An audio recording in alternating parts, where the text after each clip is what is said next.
We'll do it live. We'll do it live. We're going live. The meeting is being live streamed. Let me click OK. I clicked OK. Well, everything's okay.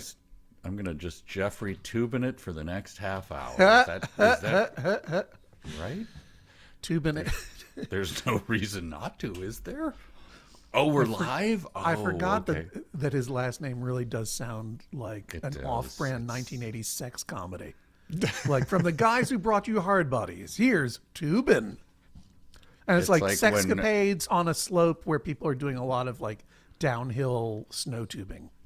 Yes, right? And that movie, like, I would watch that movie. But the outsiders who come in and change the whole game up are a bunch of river tubers. See what I mean? Who are these new sex tubers? We're the river tubers. Yeah. We don't like them. I thought it was river tubers versus snow tubers. It's river tubers versus sex tubers? That's interesting. No, river tubers versus snow tubers. But the real tubin after the competition. Now we're at the tubing. Lodge. Now we're tubing. And then flip the glasses down. Ooh la la. Okay, that's the movie that we're going to write together. I hope everyone saw that. Yes, that was live. That was live, right? Yes, very live. Well, just to everyone who's watching, I already wrote all that down and mailed it to myself. And it's copyrighted. Now it's copyrighted. There's nothing we can do. Dang it. All right. Well, we've gathered you all here today so that we can read a Choose Your Own Adventure book because, John, I don't know when you posted this. Last summer, you posted a picture of You Are a Shark that you found. Do you even remember that? I don't remember that, but I remember Choose Your Own Adventure very fondly. I don't know where I might have seen that. If it was last summer, I may have found it at the Big Chicken Barn in Ellsworth, Maine, which is It was a big chicken barn at one time, but now it is a massive old barn full of used books and junk, and I love it. Well, very, perfect. very much. That's the perfect place to find a book called You Are a Shark, where you never are a become shark. But yeah, it's actually called the Big Chicken Barn. The Big Chicken Barn is the name of the operation, and it was a barn for the raising of chickens, and then that was no longer a going concern, so they turned it into selling old Life magazines and other knickknacks. And the profits just shot up. My wife and I went on a driving trip to. We went to Mount Rushmore, and we passed the exits for the Corn Palace. Oh, I've never she's been. like, "Look, we gotta go. I mean, it's a corn palace, right? You see the bumper stickers everywhere. Like, we gotta go." So we drove, and it's like a small town, and then the Corn Palace was somewhere off in the distance, and the parking was already stacked up, like you couldn't get near it. So I was like, "I don't think we need to see the Corn Palace." She was like, "All right, let's go." You blew off the Corn Palace? We blew off the Corn Palace, and so like there are many people will be like, "You are my sworn enemy for the rest of my life. You were that close to the Corn Palace." To have been in Mitchell, South Dakota, and not gone to the Corn Palace. You're their corn enemy. That's for sure. Yes. Huh? I've never. Roadside attractions. Yeah. Usually missable. Usually pretty missable. especially when it's like 10 miles out of your way. Yeah, it's like, oh, no, honey, I got to go see this. I read the Atlas Obscura article on this on this dilapidated Lord of the Rings a walking trail from 1977. Anyway, all right. I'm sorry you missed the Corn Palace. How was Mount Rushmore, by the way? Did you ever go there in person before? I had seen it before. Or did you skip that too? No, I didn't. Yeah, one time, I have a friend 25 years ago, we went to see the baseball stadium in Iowa from Field of Dreams. They built it and you came? Come on. Yeah. Yeah. And he's like, come on, man. I was like, no, we're headed back home. I got to see my wife. And he's like, it's right there. You know, like it's just 10 miles off this exit. So I'm like, nah, I'm going to keep driving. So every now and then, like every couple of years, he'll go like, hey, I heard they tore that down. We had a chance to see it. You know, you're like, look, man. They built it and you didn't come. I didn't come. You'll never. You were the exception. Yes. Wow. He will never let me live that down. So I'm just like, I drove right past it. He's you like, know what? there's the exit. It's right there. Like, Let me tell you something. I don't know about your relationship with this guy. yeah. And Mike, you and I, Connor, you and I, we don't get to hang out very often. I always enjoy the time I get to spend with you. But I'm going to be a better friend than that guy. I forgive you. Thank You don't ever need to see that stupid baseball field. That was a dumb. You were right and he was wrong. And Connor, don't you dare ever go to see that fake baseball field either. I win. I went there and had a great time. It's in Dyersville, Iowa, 2003. It was hilarious. Wait, is Connor the guy who was bothering you about going to see this it thing? was not Yeah, Connor. we've waded into very, very bitter turf here. Did they actually destroy it? No, they played a game I thought there it was like 3 years moved. I ago. thought it was moved a little bit, though. They had a very bitter dispute because someone owned left field and center field and someone owned right field and home plate, and they hated each other. There were signs. As long at as the there gift was shop a bitter saying, dispute, yeah. Don't go to that stuff. Buy it from us because the bank owns it downtown. So, Oh, wow. Interesting. Interesting stuff. Interesting stuff. The world of baseball and cinema collide in Field of Dreams. It's almost like what is the styles of pizza or whatever, and the guys across the street are like, they're our bitter enemy. Don't go over there. Like, you'll Well, get that's chunks like of lead in your Pat's King of Steaks and Gino's Cheesesteaks in Philadelphia. yeah, like oh, And here's the secret: both of them are pretty terrible. But Field of Dreams shot a big chunk of the movie in Coolidge Corner in Brookline, Massachusetts, where I hail from. Really? He has to go to the Boston area to pick up James Earl Jones or something. I don't know. they subbed James in Earl Jones Brooklyn for Boston. no, Brookline, Oh, Massachusetts got it. is a suburb of, or a close. It's nestled into the armpit between Cambridge and Boston, and it is a Coolidge Corner movie theater where I grew up working, and I still enjoy going to see movies. Just a little hometown plug. Sorry about that. By the Can way, you when do I was a young man quick in James Brookline, Earl Jones impression, please. no, I can't. No, I can't. thought I I'm could not trick you into Can it. you? No, he's irreplaceable. This is Are You a Shark? That's Thank you. This is the book we're going to read today. Okay. Can you see that? Hostage. whoa. Sure. Okay, Exclamation mark. this is not your daddy John Hodgman's Choose Your Own Adventure. This is number 196 in the series. So they were Holy- going 168 Holy moly. from 1996, and it's Okay, that is way past it's Codename exceedingly Jonah. rare. It costs like $50 on eBay, I think, because it's obviously wildly controversial that they're It's making a book. very upsetting. Hold it up again, Connor, so I can be re-traumatized. So that's So if this you're kid's listening, getting this- kidnapped by the camo paramilitary guy in front by of the like a White House. Contra Yes. in front of the White House. Indiscriminate, indeterminate country of origin or ethnicity. Well, it's but, mustachioed. In 96, we knew what that meant. we all know what that means, yeah. I don't understand what the problem is, but go ahead. And it's by Edward Packer, who's the father of Choose Your Own Adventure and the grandfather of the guy who plays Superman in the new movie. That's right. David Cornsweet's grandfather Yes. is Edward Packer, who created Choose Your Own Adventure. How about that? Let's get into it.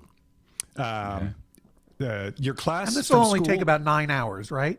exactly. We're gonna solve We're gonna read all of the every single 12 verse. exciting endings, Every iteration shall be explored. and I'm sure they're all good endings. That's But before you get into it, do me this favor, Connor.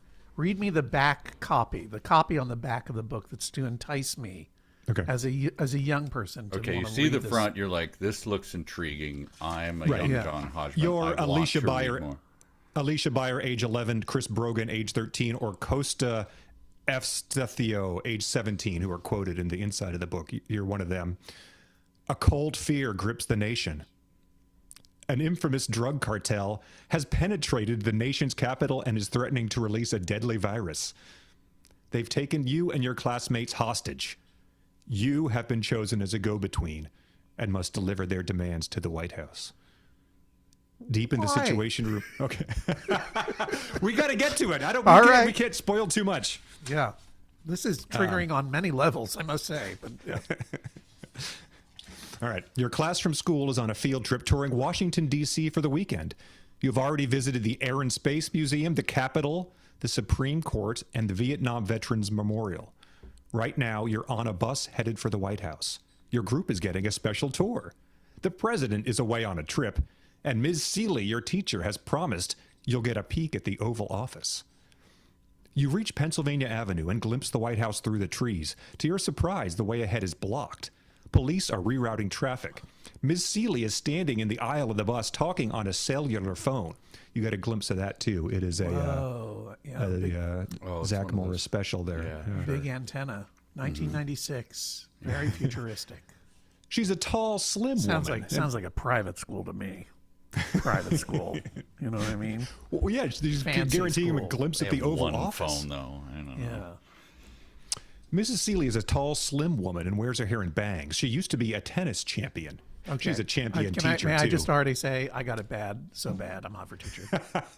You'd like to see her set up a room, right? Wait, she has bangs and she was a tennis professional. A tennis champion, yes, a champion. Wow. Is the teacher Chrissy Everett? Come on. Yeah, that's let's right. Just go out with it. Okay. She's a champion teacher, too. That's why it was your class that got to take this trip. Everyone is talking. Liam Nielsen, sitting behind you, is carrying on the loudest as usual. Why didn't we take a helicopter? Set of skills. Good to have him around. Why didn't we take a helicopter? He cries. Why didn't we go to Disneyland? Another kid yells. Get us out of here, someone chimes in. Then they quiet down as a bus lurches and the driver suddenly turns onto a side street away from the White House. Ms. Seeley clicks off her phone and calls for attention. Turn to page 2. Sorry, kids, all White House tours have been canceled. They've tightened security because of the threat of a terrorist attack by the Alarin cartel.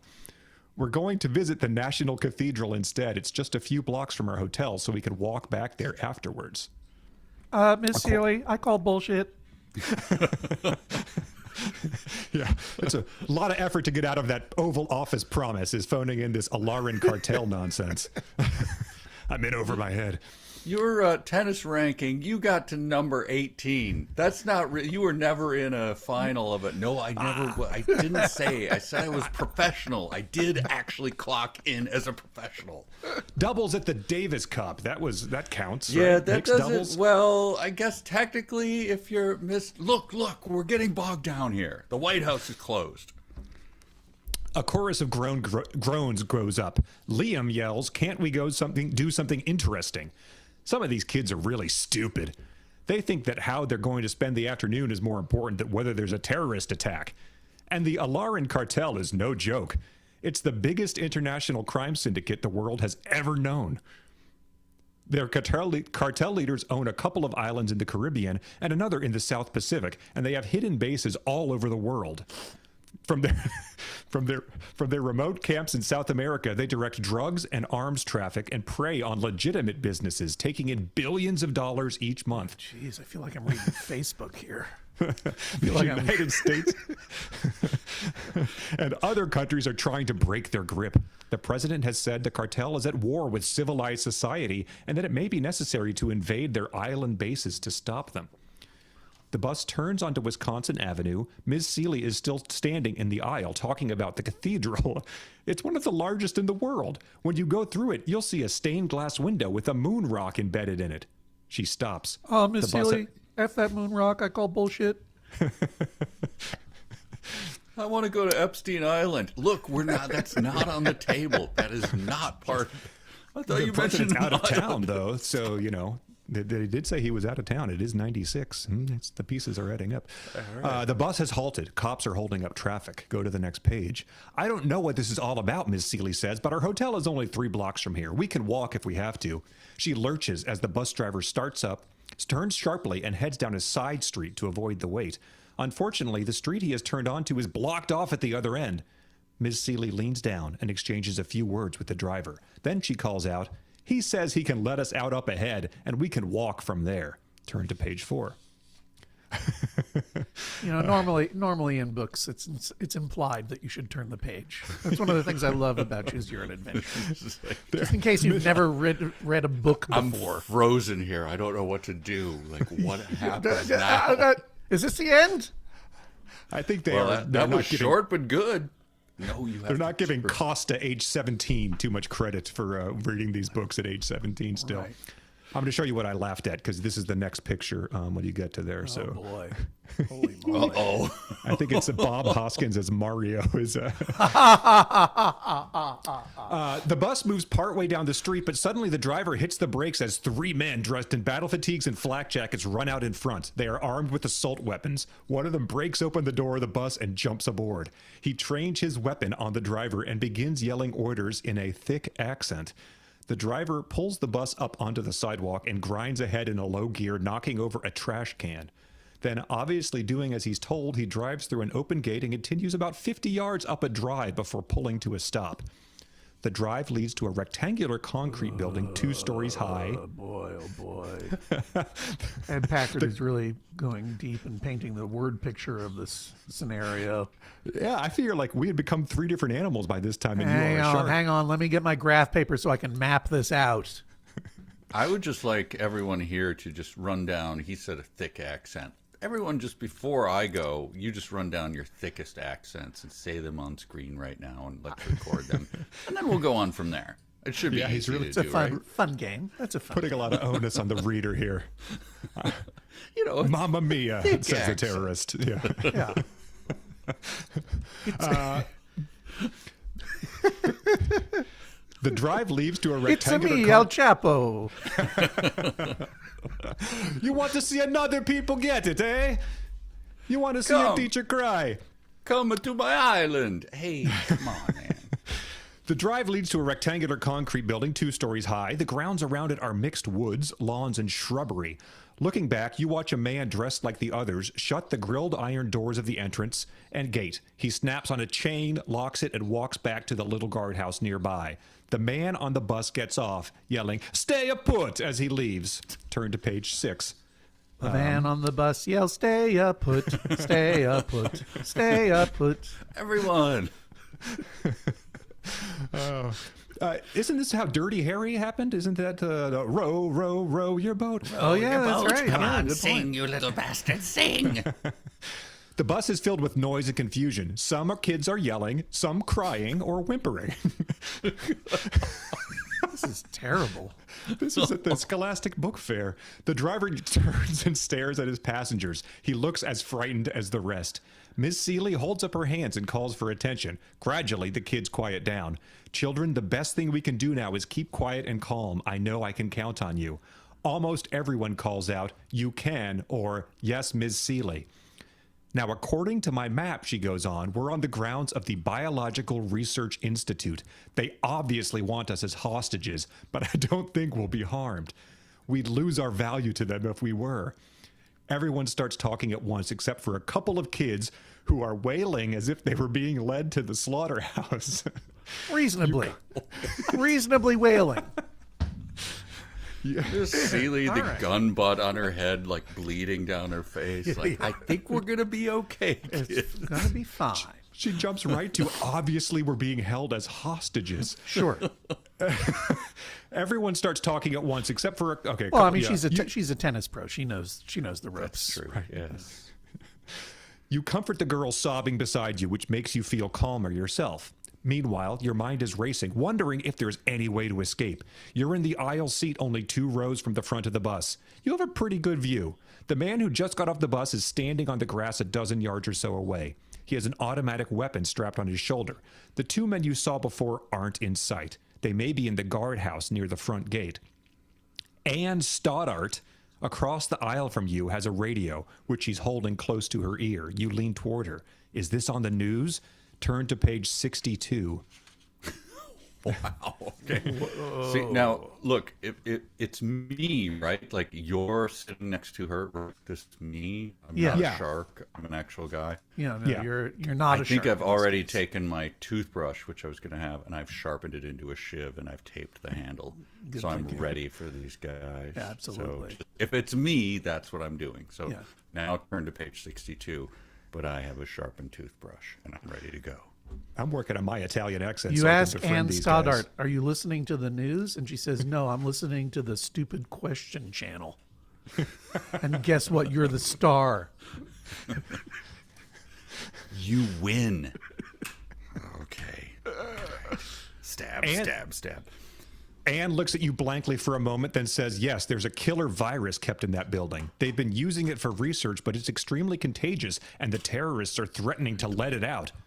So that's what's going on here, you think? All the more reason to get out of here. There's a concrete wall.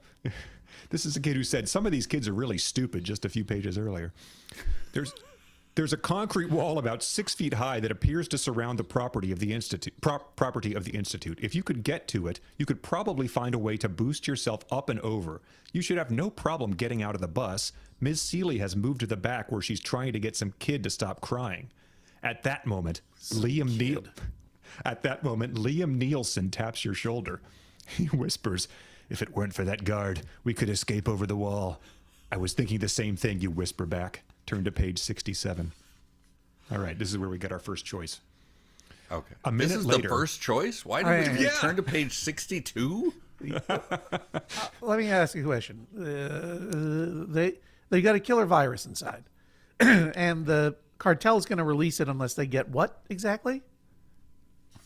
Their demands? Their demands. No, they're just threatening to let it out. There's been no demands yet. It's No demands something about have been made. restructuring tennis like lines. Like, it's a weird. okay. It's like, look, the ad court should only be used. Like, wow, this is really. You're saying Miss bizarre, Celia but is sure. probably in on it? She's a sleeper cell? Sure, yes, Yeah. I think so. Okay. I think All right. Mike I just wanted to make glanced sure I through the understood. TV, that was playing the Australian Open just out of view. A minute later, a military helicopter roars overhead. Thousands of little pieces of paper fill the air in its wake. You guess they are leaflets urging the terrorists to surrender. I have not heard of this technique. The man guarding the bus gets to his feet and watches the papers fluttering down. He starts after one. This could be your chance. In the time it takes him to catch and read the leaflet, you could race to a nearby clump of bushes and hide. Then, when the coast is clear, you could escape over the wall. The guard is running now, his hand outstretched as the piece of paper above him blows in the wind. If you make a break for the clump of bushes, turn to page 101. If you stay on the bus, turn to page 60. So I'm going to put up a poll for the audience, and they can advise. Well, can I throw in? Can I make my own vote? Yeah, oh yeah, you can wait. Definitely, Can please. you choose your own adventure? Yes. I want to stay. I want to stay on the bus because I just think this bus is fascinating. Like, we have no choice, and we're rolling. We went down Wisconsin Avenue, and then we took a right, and we went into the thick right, and then the terrorists threw blockades in front of us. Yeah, now there's And then the guy leaflets put all a over the gun to ground. that. And then did they leave? The terrorists? Did they leave? There's a Well, they guy cha- guarding the bus outside, and he's running for those pamphlets that are being tossed down. Okay, so this is my chance. This is my chance. The leaflet's coming down, and Well, don't I forget mean, me, Liam Nielsen. Liam Nielsen is there as well. Who knows So- who else could be on the bus? So Sylvester the obvious Stallone? thing is what is the point of who cares what's on the pamphlets if the chance you have is for the guy to read them? So then it's like a Dilbert, and he's like, I don't get it. I'm sorry. This is my chance. What happened to this guy? That's what he's reading. Like, whatever happened? How did this guy turn out this way? It's What a is this Larry synergy King you speak of? column. I just saw Fantastics. It was fantastic. The guy's My like, guess I don't is- get it. Having lived some time in the head of Ed Packer, although this is a much more militarized Ed Packer than the one I remember. Your temptation will be to try to take action and run out to the bushes, and then you'll probably be gunned down immediately. Punished, yes. I want to stay on the chick bus and tract see kind of. where this thing. I'm going to stay on the bus too. I'm Yeah, going to go all with right, stay on the we bus. we have to do the same thing. Mike and I are tied Stay on tied the bus together. and So see where this goes. you're gonna. The fans say by a margin of 2-1 that they want to run for the bushes. No, that's death. That's death. Don't do it, everyone. I think. Stay we on Yeah, the we're bus. going to stay on the bus. Sorry, fans. Yeah. All right. Well, that's Do we have to do what they say? No. Or is that what usually happens? That's what usually happens, but I mean, we've never done one with a guest before, so. Okay, let's try it this way. Let's try it our way for once, Connor. Yeah. Okay. Me and Mike want to stay on the bus. We're turning to page 16. Cowards on the bus go wah, wah, wah. I thought this could have been his reason. You decide to stay on the bus and Stoddart. A little alone time, maybe. Finally confess some feelings. Yeah. And Stoddart is still listening to her away radio. From a damn radio. You lean over towards her, and she holds it so you can hear too. I got to close the poll. People are getting upset with us. Sorry. You can lean over towards her. And it's she holds it so it's you my can hear adventure too. with Mike. It's not your adventure. Sorry, fans. Ms. I wanna Seeley live. is coming up the aisle, trying to get kids to stay calm. She stops and listens. Others crowd around. You strain to hear every word. For those of you just tuned in, we'll bring you up to date. A band of about 20 terrorist paramilitaries directed by the Alarin crime cartel has seized the Biological Research Institute in Washington, D.C. At this moment, Army, police, and FBI units surround the 5-acre institute compound. Orders have not been given for them to move in because the terrorists have hijacked a tour bus with 32 students on it and driven it onto the grounds. They have threatened to kill the students if any move is made against them. This would be bad enough as it is, but by seizing the institute, the terrorists, in a sense, hold the entire country hostage. The deadly EF1 virus, which scientists have been using for research, lies in a vault inside the institute. Go to the next page. Wait a minute. Yeah, maybe I should have run for the bushes. Doesn't matter now. I'm on the bus. Put a pin in this. I want to find out at some point what would have happened if we had run for the bushes. Because I guarantee you, everyone would have died. Guaranteed. We've backtracked before because you do die a lot. Or yeah, that's a classic choose your own adventure death trap. Is it? You just die? In my opinion, yeah, it's like that's it. You don't die in this book. It's, That guy looks cool to me. I don't know. The radio continues. The terrorists have demanded that 47 of the most notorious international criminals be released from jail.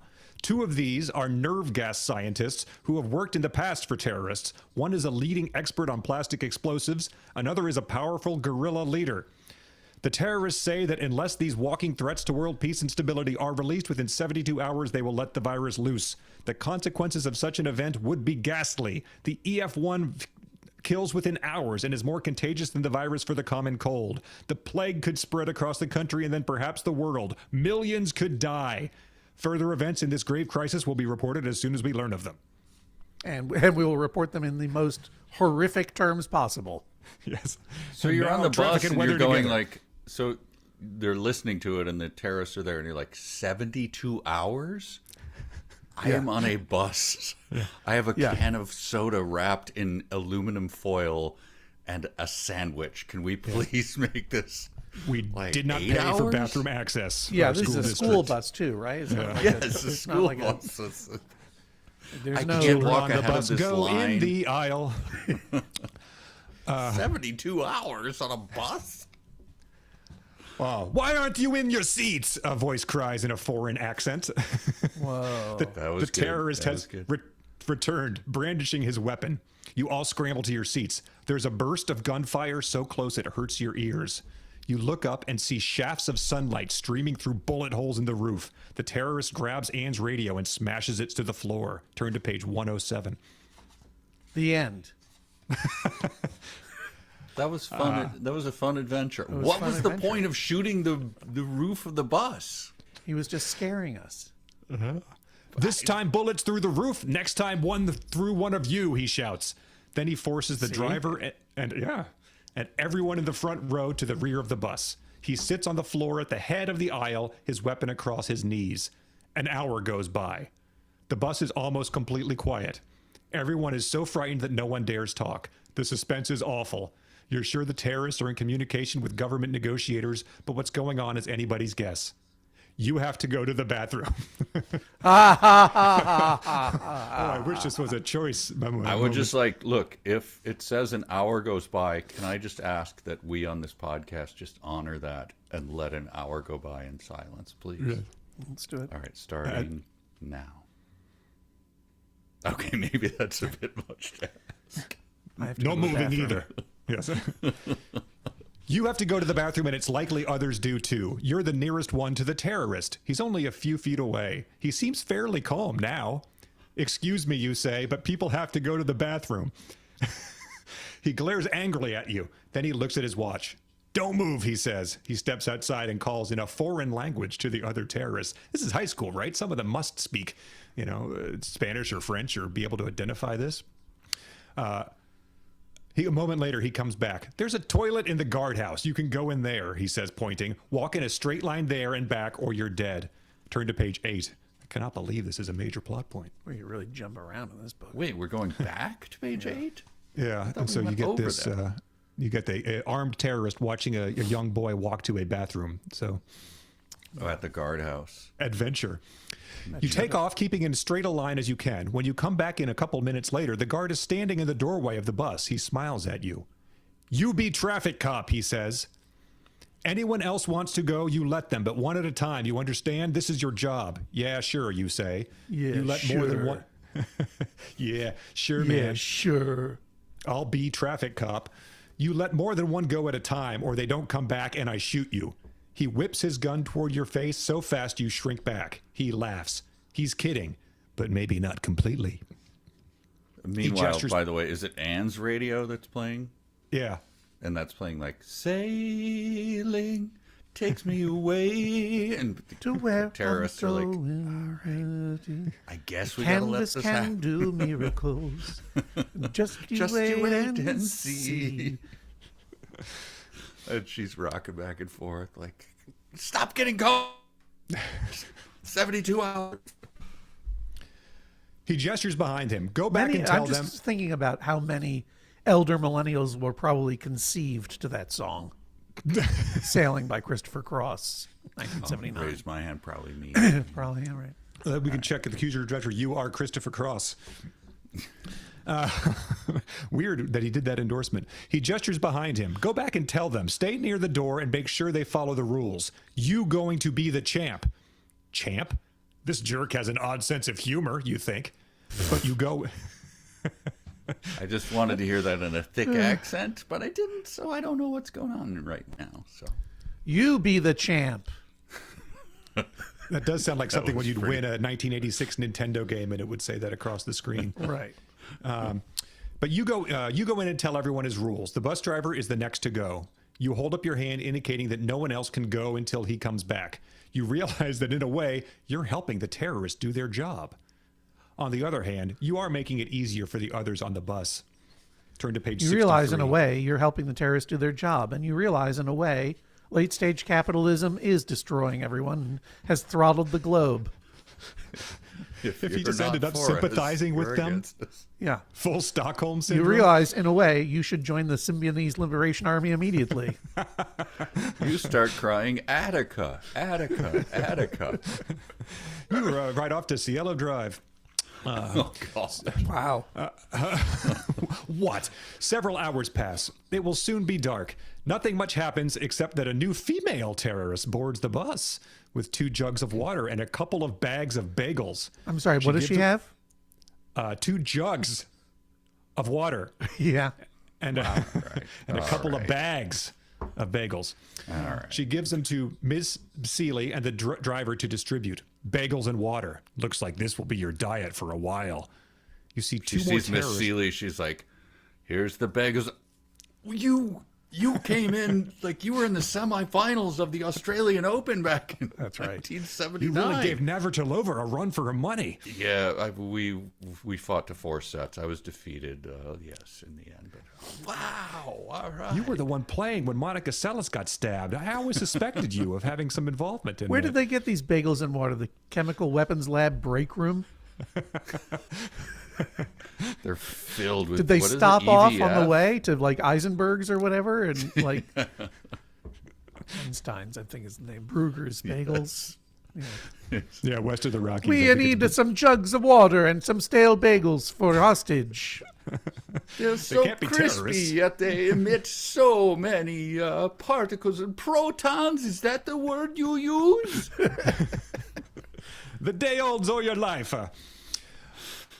You see 2 more terrorists running down the drive. They speak to the man guarding you in their own language. He comes up to you. Okay, champ, he says. Tell the students they are being taken up to the building. They will be kept in the cafeteria. You do as he says, feeling very uncomfortable. Why aren't they giving the orders themselves instead of telling you to? It's as if they enjoy making you work for them. Well, you think there are worse things they could do. You are instructed to order everyone on the bus to walk to the building. As you are about to join the others being marched off like prisoners of war, the guard blocks your way. You're coming with me, he says. Grasping your elbow, he propels you into a side entrance, then up a flight of stairs to the second floor. You've been scared all along, but at least you are with your friends. Now you can feel yourself sweating, your pulse racing. Why have you been singled out like this? Maybe to be shot or tortured as an example? Turn to page 85. Sure. You realize you've been part of the Stanford prison experiment. And you have no problem torturing Anne, who had the radio. Radio's not allowed! You die! Yeah. To give in to the madness, turn to page 94. There's another illustration here. I want to call to attention the terrorist's pockmarked skin here in the picture. It might be hard to see him, I think. Show me me. I don't like my shirt. It sort of looks like, looks like young Mike almost. Yeah, maybe not the shirt, but yeah, I don't like that shirt. You pass a window at the I landing. think Mike is frozen. Oh no! Oh brother, he is. He was bragging so much. He's there back. he is. Little Starlink bubble. Yep, a little bit. I'm back. The terrorists got him. Mike is now speaking in a foreign accent. You pass a window at the landing. You long to jump through it. You do anything to escape, but there's no way. The guard takes you up to the door of an office. A plaque on it reads conference room. He opens the door. In there, champ, he says, giving you a shove. It's semi-dark inside. There's a long wooden table with 10 or 12 chairs around it. A middle-aged, heavy-set man, dressed in camouflage gear and wearing an olive drab cap, sits at one end of the table, talking on a cellular phone. His pale face is pitted with scars. Sit down, he gestures and resumes talking into the phone, so softly you can't make out what he's saying. He hands up and talks with your guard in a foreign language, then looks back at you. I am Marcos, and you are champ, right? That's what he calls me. Champ. I'm gonna, if I'm casting him, it's Edward James Olmos. I'm sorry. I'm just going to do that. Yeah, it probably is supposed to be Edward James Olmos. Sorry. Yeah. Sorry. Isn't it like Noriega? Didn't he? Wasn't he also had on him too? That's true. Noriega, that's true. Yeah. That's what he calls me, you say, indicating the guard. So, champ, you will be, Marcos says. You have done your first job okay. We have another one for you. You stand silently with no idea what to say. First, I want you to come look at your friends. He motions to the guard, who wheels you around and then leads you down the hall into the cafeteria. Turn to page 76. The person who, a previous owner, has bookmarked a lot of these pages, I think, so they could maybe go back and forth in their reading. Your schoolmates are all there with a terrorist guard standing over them. Some are sitting at cafeteria tables, some are lying down. Some kids wave when they see you. Others just stare at you blankly as if they've lost hope. Everyone looks exhausted. You can see the fear in their eyes. Turn to page 99. Wait a minute. I want to see. Do you have a wave that has lost all hope? I don't know that I have that at my. Let me see. Hey, man. Like, let's see those fingers extended. No, I can't. I can't. I've lost all hope. Hey, champ. Like, don't call me champ. That's the terrorist. They smashed my radio. All the other classmates calling. Where's Miss Seeley, by the way? That's a good question. They didn't She's mention in her. on it. She's in on it. Oh, no, it comes She's up. totally in on it. One boy is sobbing. Seeley. 3 younger kids are lying in a corner. This is traumatic. I don't like this story. Just be honest. This is an honest reaction. I'm not riffing. This is terrible.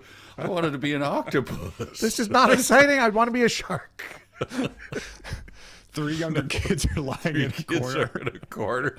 Two of them look very pale. Either they've been beaten or fallen ill. A guard is keeping it. Either they've been beaten or fallen ill. I guess that's what The EF1 book is like, does to look, you. it's up Why to not you, both? man. I don't know. If they've been beaten, turn to page 59. If they've fallen ill, Turn back to page 6. What? We're going back. A guard is trauma. A guard is keeping anyone from helping them. An older girl is shivering. She lets out a cry that turns into a long plaintive wail. Jeez Louise. You start to go over to talk to Ms. Seeley, but the guard abruptly whips you away and marches you back towards the conference room. Marcos is waiting for you. You have seen your friends, he said. They don't look too good, do they? Except for that Anne. They are going to look much worse. They are not going to get any more food or water. The president should know this. He should know that all those kids are going to die a horrible death unless he's willing to meet our demands. Why are you telling me this? You're holding a deadly virus. Why do you need these kids? Yeah, the kids could extremely, expendable, but not superfluous is the real word. Superfluous children is what this should be called. You've already issued your demands. These kids will die anyway if the virus is and the virus presumably is portable. Get out of there. I think this guy Champ, who we are, I guess we are Champ. We are the is champion. like I always wanted to be a gangster. You know, I'd go from rags to riches. And he's just like... He's going to infiltrate. He's going to become one of them. And then his dad is like, what are you doing with those terrorists? You know, hitting him. So I don't know. We'll see where this goes. Yeah, it really could be. You choose your own Stockholm syndrome. Why are you telling me this, you ask? Because, he says with a smile, you are going to take this message to the president. You will tell him how much you have seen. You will tell him you have seen how much your friends are suffering. This will help him understand. Turn to page 35. Right. Well, there was a wailing I saw of the kids. They were either beaten or they were slightly hungry. What was it? Sick. So, like, car sick, okay. Cold, deadly EF1 that's going to destroy the country. My tum-tum hurts. Or, wait a minute, hang on, an AK-47 butt hit my skull 14 times in a row. I'm sorry, I get those two mixed up a lot. You say nothing. You don't want to cooperate in the slightest if you can help it. Boat has sailed on that, man. On the other hand, you're excited at the thought that you might actually be let go. This could be your big chance. You've got to be sure not to spoil it. Then you remind yourself that you've got to stop thinking only about how you can save your own skin. You could make a difference in the outcome because of that was the thing about that first choice. Remember how these books used to have choices in them? We've made one so far, it seems to me. This is incredible. And the one was, we're not going to run out of the story at the beginning of the story. Because that lesson there was obviously like, yeah, me and Liam Neeson might be able to save ourselves, but what's the point? We're leaving all our friends behind. Now the lesson sinks in. I guarantee you we would have been shot dead out there. The fans were sending us to our death. That's probably their whole point. They wanted us to go there 2-1, send Mike and Hodgman to death. All right, go on. I apologize. Which one of you is Liam Neeson in that situation? Now listen, I am Liam Neeson. You could make a difference in the outcome of this disaster. Maybe you could ask questions, find out something about the terrorists, things the president and the FBI would be interested in. Turn to page 114. I think the president and the FBI have it pretty much covered with their pamphlet dropping plans. Yes. Remember when that helicopter flew over? That's pretty much what we got. We had nothing else. We have 30,000 copies of Alpha Flight number 1. Let's drop them on them. That's not even worth the paper it's printed on. And they were going to the White House, right? They were blocks from the White House. So yeah, but they got diverted into the chemical weapons lab. The people at the Lincoln Memorial then, where these pamphlets are floated to, they're like... Yeah. Surrender. Surrender. Yeah, exactly. You renounce your government and turn to, there's still hope for you. Okay. All right. I'll tell them what you said, you say grimly, but what shall I say about your intentions? What will you do if your demands are met? You dare ask me questions like that? Marcos barks angrily. At that moment, the door flies open. A bushy-haired man in a white lab coat storms in. Marcos looks at him. Yes, Arnoff? We've cracked the combination, the man says. We don't have to torch the vault. Good. Now leave the vial in the vault and lock it up again. It's safest right where it is. I want to test it. I can separate enough to try it on a patient. Too risky, Marcos says. I can do it, Arnoff insists.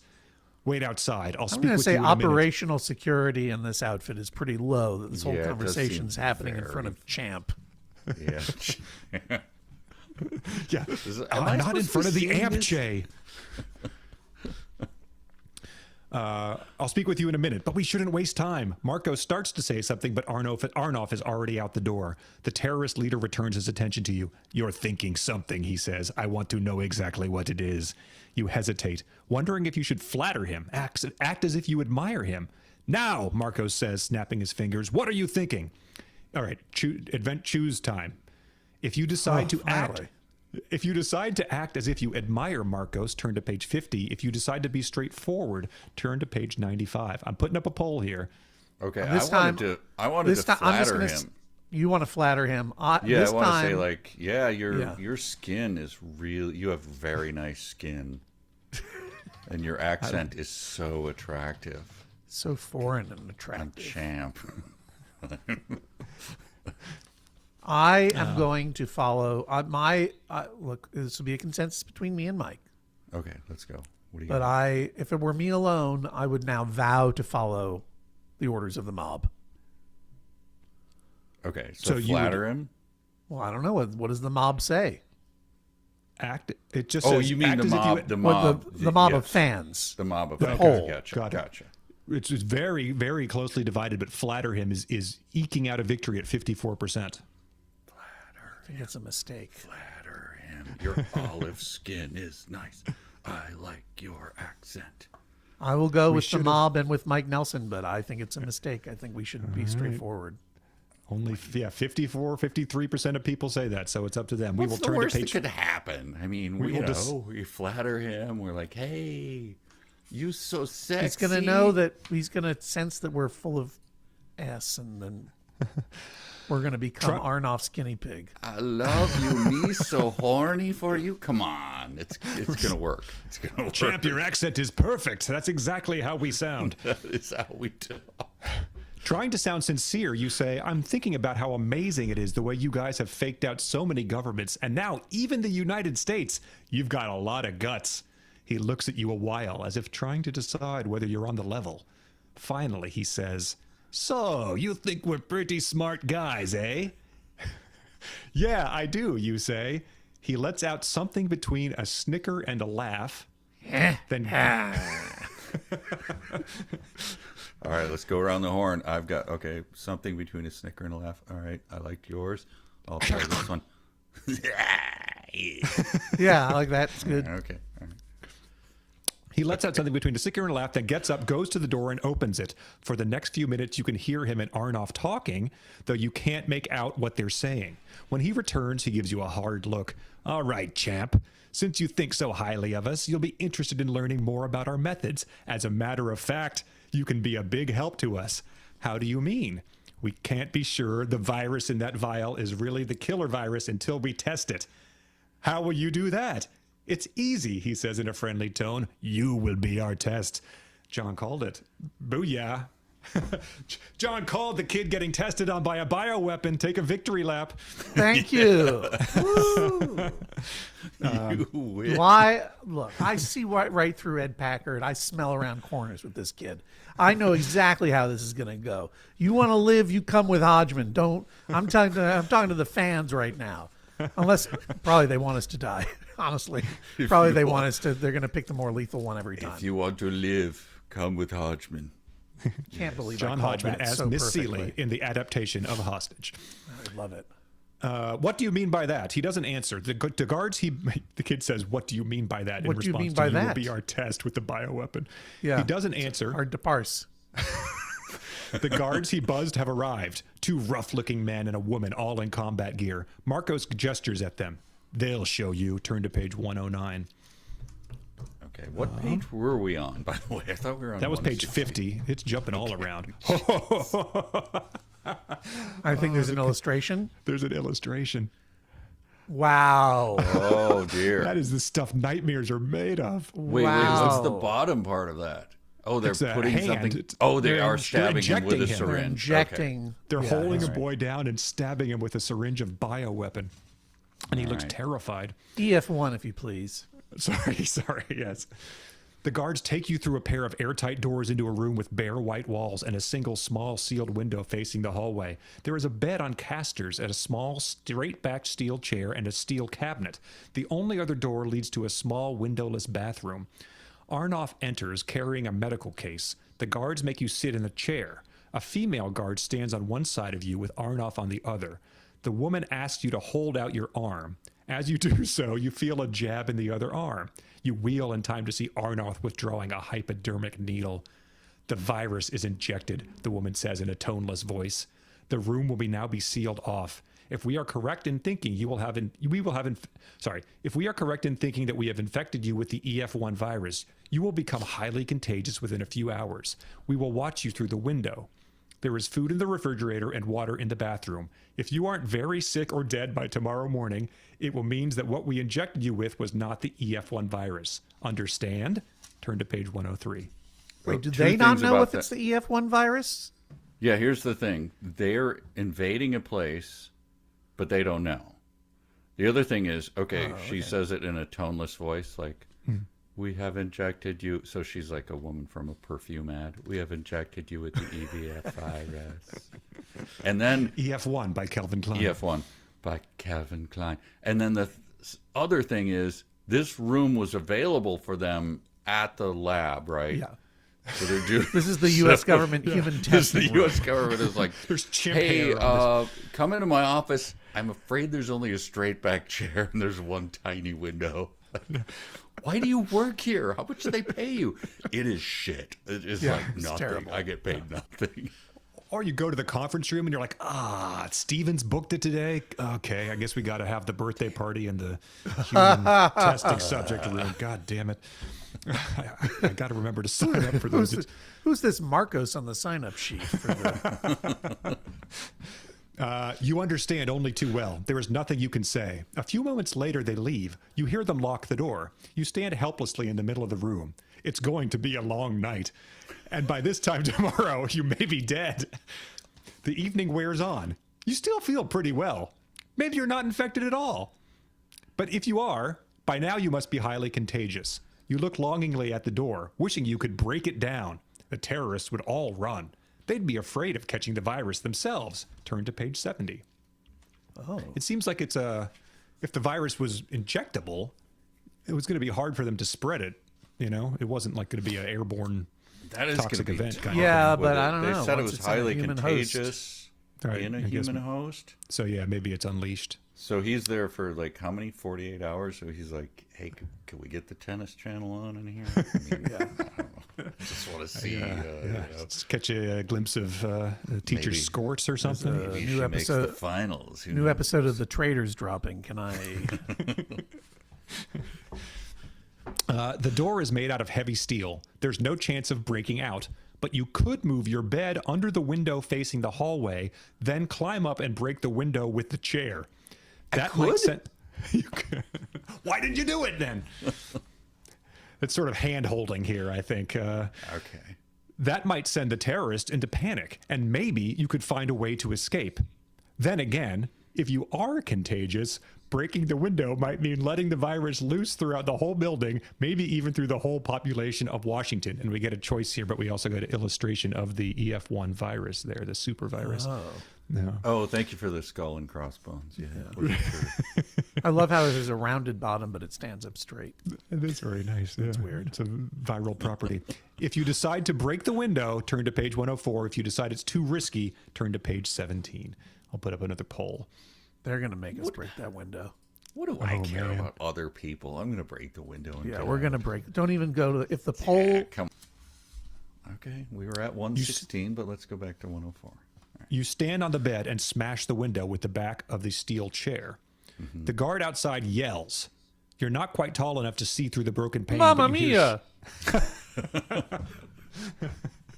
That's some spicy EF1. You hear shouts and cries of, get out, the quarantine's broken. Running footsteps, more shouts, farther away, then silence. Your plan may have worked. That has to happen, right? There's got to be a klaxon in the background just Yeah. as doors are shutting automatically, right? And that was their plan for the quarantine? Like, well, no one's... Well, the window and there's a steel chair down there. That's not going to happen, Juan. Yeah, Champ looks like kind of a wuss. We don't think he has this in him. Well, what if he but there's a pushes the picture. bed up next to it? He's not going to do that. Oh, shit. The window is too small for you to fit through and the door is still locked. 20 minutes pass before... That was a bad plan then. Whoops. Yeah, you're still imprisoned. Humanity is doomed. Congratulations, Not champ. take stock of the window. It looked like one of those basements in a Wisconsin home back in the 1980s. Whoops. That's right. I accidentally did that. 20 minutes pass before you hear anything else, but then loud noises erupt in the hall. You hear heavy footsteps and someone shouting. Suddenly, the door opens. 2 men come in wearing protective white suits and masks. With them comes the smell of strong disinfectants. One of them approaches you. Do you feel all right? I don't know, you say. I may have the killer virus. They injected me. Let's hope not, he says. Meanwhile, we'll have to keep you here under quarantine. We'll have that window sealed up in a couple of minutes. Don't try to break it again. We're going to leave you now, but a doctor will be here to look at you soon. They turn to leave. Have they captured the terrorists, you ask? Are the other kids okay? Turn to page 56. Oh, these guys in the white suits don't have the foreign accent? I guess not. Maybe it's hearing it through their rebreather or something. You can't tell. Oh, no. It says, the terrorists are all in custody, one of the men answers. When you broke that window, Army Rangers were planning how to mount an assault. The terrorists saved them the trouble. They panicked at your little stunt and ran right into the arms of our waiting troops. No one was hurt, and we recovered the killer virus still sealed in its vial. We have it under tight security. That's great, you say. Maybe. His face is stone cold. Breaking that window helped us overtake the terrorists, but it also broke the quarantine of this room. You may be infected.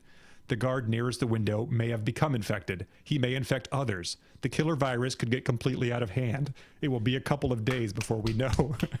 The end. History's greatest monster. What do we care? We're safe. I hope that's how it ends. That's amazing. That would be the best choose your own adventure ever. It keeps going, unfortunately. Yeah, it ends with a plaque of you being like the man who doomed humanity. No, just pure ambiguity for once. Yeah, little lady it. or the tiger. He turns abruptly. The doctor will be with you soon. The 2 men leave. You hear them lock the door behind them. It's a horrible sound. You've been rescued, but you're just as much a prisoner as you were when you were being held by the terrorists. The doctor arrives a few minutes later, accompanied by one of the Institute scientists. They are both wearing masks and protective suits. It's pretty obvious they think you're dangerous. The doctor examines you briefly, then gives you a shot. Turn to page 20. I flatter them. I choose to flatter them. You guys look really good in those. Is that Dr. Robbie there? mask. I see. Or is that... that's right. Hello. I bet that's a pretty mouth under the mask. Yeah. This is the height of ER mania, too. You could have got a lot of mileage out of Clooney comparisons. There's no question about it, he says. You have a full-blown case of the killer virus. Well, Dang it. Is the killer virus dangerous? Oh, shit. It's right in the name. Sorry. I feel like this one was written like probably late in his career after Ed Packard had maybe gotten diagnosed with a terminal illness, and he was just like, I'm just going to, I don't care anymore. So cynical. Yeah. I'm just going to.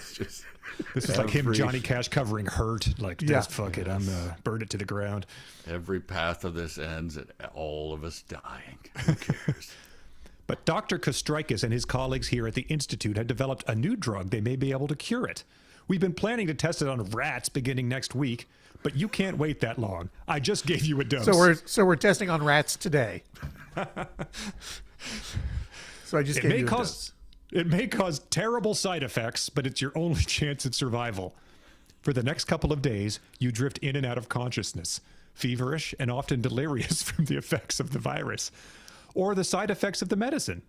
Those who bring you food or come to examine you are always dressed in protective gear. You wonder what's going on in the outer world, but you don't even feel good enough to talk. Then, a couple of days later, you receive a message from the dark man, Randall Flagg, inviting you to travel, walk across the country to Las Vegas. You immediately accept the invitation. Wow. Then, a couple of days later, you awake feeling noticeably better and extremely hungry. Your fever has broken. 3 doctors are standing around you, and for the first time, they're not wearing protective suits. Turn to page 29. Ooh, this page is marked. You're mighty lucky to be alive, one of them says. You not only survived the killer virus, you also survived the drug we developed to combat it. I'm feeling much better, you say happily. You're excited just to be breathing, talking, and almost ready to sit up in bed. Some people think it was irresponsible of you to break that window and risk infecting others, the doctor adds. But if it was, you've certainly suffered enough for it now, serving as a medical guinea pig. Your job 2 times. 2 injections against your will. Your job now is to get well enough to get out of here by a week from today. The president has invited you and all the kids who were held hostage for a tour of the White House. You'll even get to look in on the Oval Office. I've heard that before, you say. I know Sorry about that penis removal. Wait, what now? it was the only way. That was day 2. You were out. Oh, okay. I've heard that before, you say. I know, the doctor replies. Well, this time you can believe it. The end. Oh, wow. Oh, I what feel a like that. journey. I'm going to believe that last part was just a dream that he had, a hallucination as he was dying and the whole earth was crumbling. Man. How many times was his teacher the former tennis pro with the fringe, right? She had a fringe. With the fringe on top? She was shot. She had bangs, right? Oh, yeah. Bangs. But That- they they're call it probably fringe. In the UK, they call bangs fringe. They do. Mike was yes, right. that's Mike was right, yes. Connor. Yes, thank you. Don't be The, such a know-it-all, Connor. Mike was right. The tennis teacher with the fringe on top. And the isinglass windows you can roll The hot down. tennis teacher with the fringe on the on top. top. Doot, doot, doot. They're probably And holding up on filling it in I'm on that. sure till that he's- she played into it in certain ways. But I want to go back to that first choice to see what would have happened if If he runs through the bushes. Liam Nielsen and Champ. Now listen, Yeah, where was that? That was pretty we're early going to on, run right? through the bushes.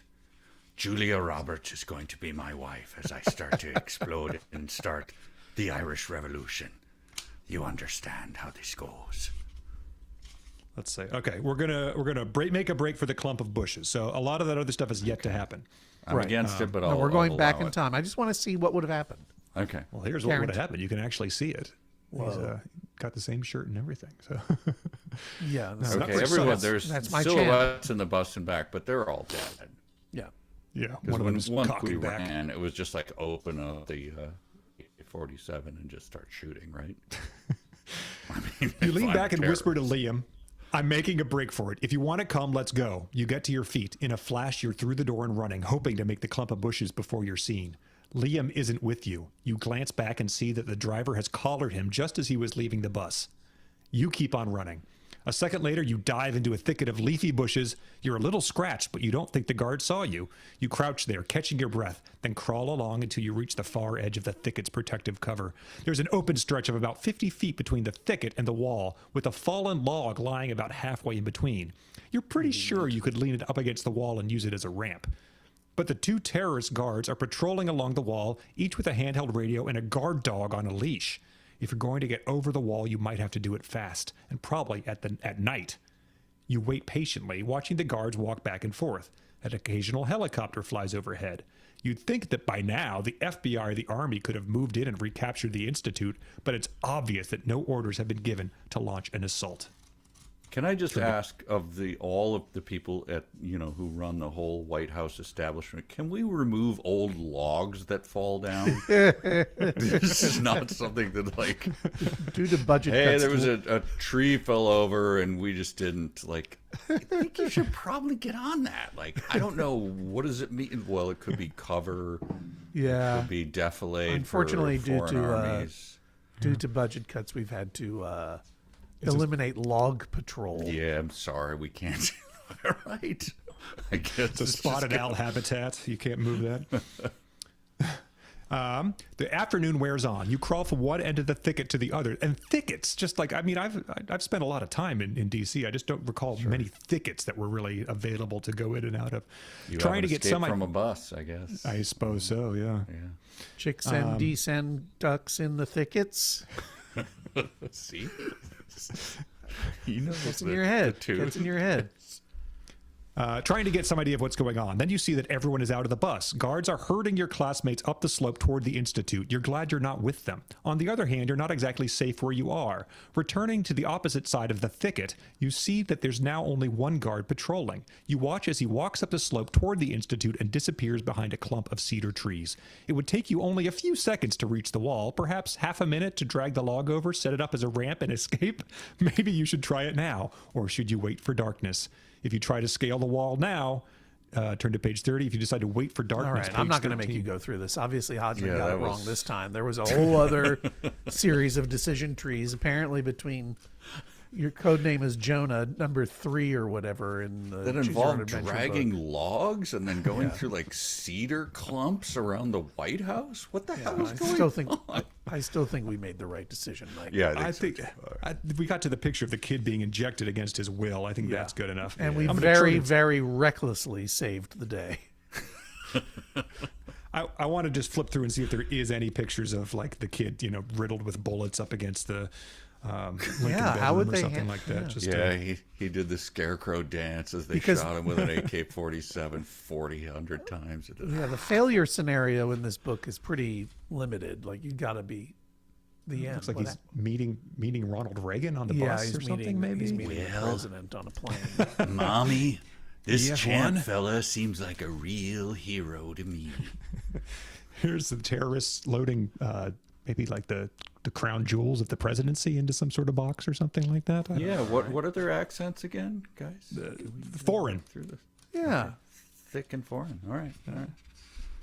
This looks like he joined them on a Cub plane to the jungles of Panama or Oh, something. yeah, like that that. goes all the way to the island of the Yeah. cartel. There's a lot of story in Hostage. Right, I forgot they were island terrorists. That's That's right. Mysterious island terrorists. only good things happen on islands. This This looked dude's wearing intriguing. that hat that what's her name wore in Love Actually. Like that's not a good thing. You know, Speaking of Kira, Liam Neeson. Keira Knightley. Kira Knightley. Knightley. Yeah, Oh, she wore man. that hat. Wore a wacky hat. Loaded onto a stretcher. So it looks like, and it does not appear that he was gunned down or anything like that. But oh wow, how did we miss that one? A bullet-riddled speedboat and a helicopter in some Panamanian jungle. In many ways, we got the least adventurous adventure. We dodged a bullet literally. we complied immediately with authority. We got a cool nickname from the terrorists. We flirted with Marcos. Yep. Hey, We got champ, injected Do you want to with- work for us? Yep. Sounds good. You want to run for that bush? No, I see no reason to do that. Do you think he puts Hans in Booby. his yearbook page where it's like Model UN, grades 9 through 12, terrorist sympathizer, grade 11? That's me. Well, that was a lot of fun. Yeah, That was an Thank you so adventure much. that I chose You did choose it. Thank for my very own, and I enjoyed it, and I liked going on that adventure with you, Mike, and I guess with you too, Connor, because you were I reading was it. there to some degree. Yeah. Well, Thank you, John. Well, That was quite an adventure we went on.